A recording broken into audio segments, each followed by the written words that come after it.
What's up, guys? Back with another movie review. Today I'm here to talk about The Post. This is based on real life events, obviously. It hinges on a bunch of documents that were created by the government to serve almost as a study for academics in the future of their involvement and the activities and planning and all that for the Vietnam War.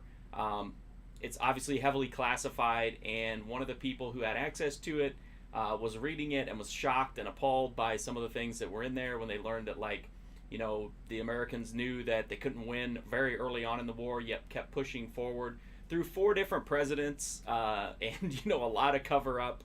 So that person meticulously sneaks it out bit by bit and makes copies, releases it to the New York Times. The New York Times publishes it, gets in a bunch of trouble, gets held in contempt of court, and is barred from publishing anything else. At the same time, the Washington Post is going through kind of a transition. They're going public into the stock exchange, and this is a huge opportunity to break a story, but it could also put everything at risk.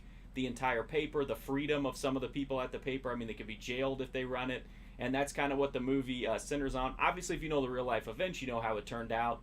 So there's really not much tension in the movie.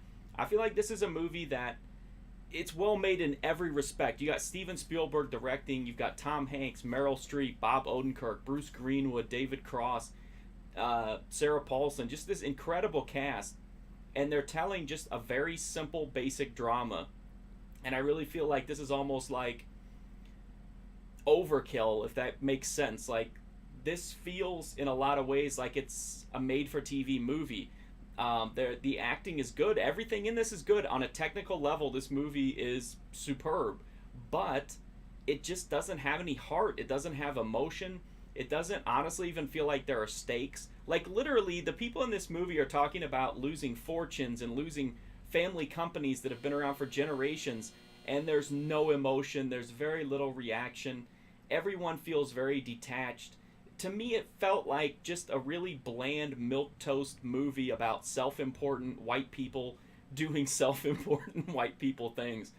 Make no mistake, I understand the importance of the real life events, but I think the people in real life had to have more passion than this, or else they wouldn't have risked everything. Because in the movie, everyone's just kind of like, over dinner, they're like, oh, well, the government's lying to us. And they're like, no way, really? The government's lying? That's not good. And they're like, yeah, I know it's not good. And that's it. That's like how all the dialogue in this goes. It's kind of deadpan. It's kind of emotionless. The performances are good.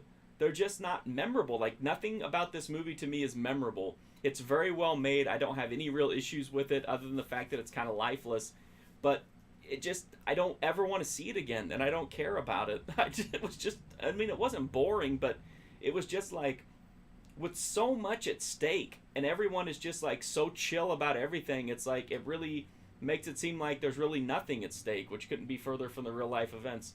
So even though this is well made, everything about it is good. If you like kind of dialogue driven movies and dramas, you should like it. I just wish there was a little bit more passion and a little bit more of like that, like, drive and just something here besides just kind of bland, routine, run-of-the-mill drama.